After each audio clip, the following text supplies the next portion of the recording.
Cut camera action. Hi అండి. రాష్ట్రం మొత్తం ఎన్నికల సరళి గమనించినట్లయితే ఫలితాలు ఇప్పుడు అన్నీ కూటమికి అనుకూలంగా కూటమి ప్రభంజనం అయితే కనపడిస్తూ ఉంది. దాదాపు 160 స్థానాలు పైచిలకు కూటమి గవర్నమెంట్ ఫామ్ చేసేదానికి కూడా అవకాశం కనపడిస్తూ ఉంది. సైకిల్ ఈ హవాను తట్టుకొని ఫ్యాన్ అయితే చితికల పడింది. దీనికి తోడు గ్లాస్ కూడా తోడవడంతో ఫ్యాన్ దరిదాపుల్లో కూడా 10 సీట్లు కూడా వచ్చేదానికి కూడా కష్టంగా కనపడుతూ ఉంది పరిస్థితి. ఇంకో రికార్డు ఏంటంటే ప్రతిపక్ష హోదా లేని రాష్ట్రంగా ఆంధ్రప్రదేశ్ నిలబడతా ఉంది. దాదాపు 1983 నుంచి ఇంతవరకు కూడా ఏ పార్టీ కూడా అప్పుడు 2019లో 23 సీట్లతో తెలుగుదేశం ప్రతిపక్ష హోదాలో ఉంది. 2014లో అయితే 60-70 సీట్లతో వైఎస్ఆర్సీపీ ప్రతిపక్ష హోదాలో ఉండింది. అంతకుముందు 2009లో కూడా 105 సీట్లతో టీఆర్ఎస్ ప్లస్ టీడీపీ ఇవన్నీ కలిపి 105 సీట్లతో ప్రతిపక్ష హోదాలో ఉన్నారు. కానీ వాటికి భిన్నంగా ఇప్పుడు ప్రతిపక్షమే లేని రాష్ట్రంగా రికార్డుకైతే ఆంధ్రప్రదేశ్ అయితే ఎక్కబోతా ఉంది ఇప్పుడు. ఎందుకంటే వైఎస్ఆర్సీపీకి 10 సీట్లు కూడా వచ్చేదానికి కనపడడం లేదు పరిస్థితి. ఎందుకంటే ప్రజల్లో వ్యతిరేకత ఆ విధంగా ఉందని ఈ ఎన్నికలు చూస్తే స్పష్టమవుతుంది. ఇది నా ఒక్కని అభిప్రాయం కాదు, రాష్ట్ర ప్రజలందరూ తీసుకున్న నిర్ణయంగా ఇదైతే కనపడతా ఉంది. వ్యతిరేకత ఏ రేంజ్లో ఉందో ప్రభుత్వం మీద ఈ ఫలితాలు చూస్తే మనకు అర్థమవుతా ఉంది. ఇప్పటికే ఈ నెల 8, 9వ తేదీన ప్రమాణ స్వీకారం కూడా చేయబోతా ఉన్నారు. కొత్త ప్రభుత్వం ఏర్పాటు కాబోతుందన్నమాట. ఈ ప్రమాణ స్వీకారం వాటి నిర్వహణ అంతా ప్రముఖ డైరెక్టర్ బోయపాటి శ్రీనుకు అప్పగించినట్లుగా తెలుస్తోంది. ఆ తర్వాత అంతకుముందే ఒకసారి ఢిల్లీకి వెళ్ళి పెద్దలను, మోడీ గారిని, ఇలా బీజేపీ పెద్దలను, ఇంకా కొంతమంది రాజకీయ నాయకులను ఈ ప్రమాణ స్వీకారానికి ఆహ్వానించే అవకాశం కూడా కనబడుతూ ఉంది. మొత్తం మీద చూసుకున్నట్లయితే ఈ రేంజ్ ఫలితాలు వస్తాయని ఎవరు ఎక్స్పెక్ట్ చేసి ఉండరు.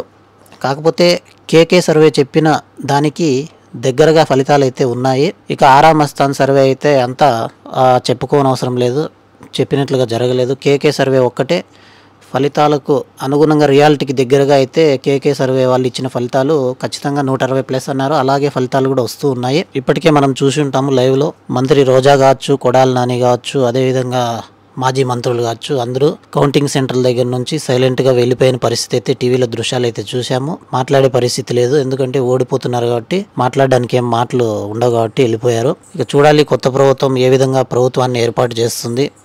జనసేన, టీడీపీ, బీజేపీ ఈ కలయిక అనేది ఎన్నాళ్ళు ఉంటుంది, చాలా కాలం ఇలాగే కలిసికట్టుగా పరిపాలిస్తారా లేదా మధ్యలో గొడవలు పెట్టుకుంటారా అనేది వేచి చూడాలి మనము. ఇక మనము దేశ రాజకీయాలను గమనించినట్లయితే అక్కడ బీజేపీకి 292 ఫిగర్ అయితే చూపిస్తోంది. అలాగే రాహుల్ గాంధీ ఏర్పాటు చేసిన ఇండియా అలయన్స్కు 232 చూపిస్తోంది. పెద్దగా డిఫరెన్స్ లేదు, టఫ్ ఫైట్ అయితే కనబడుతోంది. లీడింగ్ మాత్రమే, ఇది లీడింగ్ చూపిస్తోంది. కాబట్టి ఇక్కడైతే స్పష్టమైపోయింది, ఆంధ్రాలో తెలుగుదేశం కూటమి అధికారంలోకి వస్తోందని ఆంధ్రాలో అయితే స్పష్టమైపోయింది. కానీ ఇండియా లెవెల్లో బీజేపీ వస్తుందా, ఇండియా అలయన్స్ కాంగ్రెస్ సంబంధించింది రాహుల్ గాంధీ నాయకత్వంలో ఉన్న ఇండియా అలయన్స్ వస్తుందా అనేది అది మాత్రము ఇంకా తేలాల్సి ఉంది. రాష్ట్రంలో అయితే ఆల్రెడీ సంబరాలు, తెలుగుదేశం సంబరాలు, జనసేన వారి సంబరాలు స్టార్ట్ అయిపోయాయి. మంగళగిరిలో లోకేష్ గెలుపు తథ్యమైపోయింది. పిఠాపురంలో పవన్ కళ్యాణ్ గారి గెలుపు తథ్యమైపోయింది అనమాట. అలాగే హిందూపురంలో బాలకృష్ణ గెలుపు ఖాయమైపోయింది. ఇకపోతే మొత్తం మీద అన్ని జిల్లాలే స్వీప్ చేశారనమాట కూటమి అభ్యర్థులు. జిల్లాలే లేపేశారు.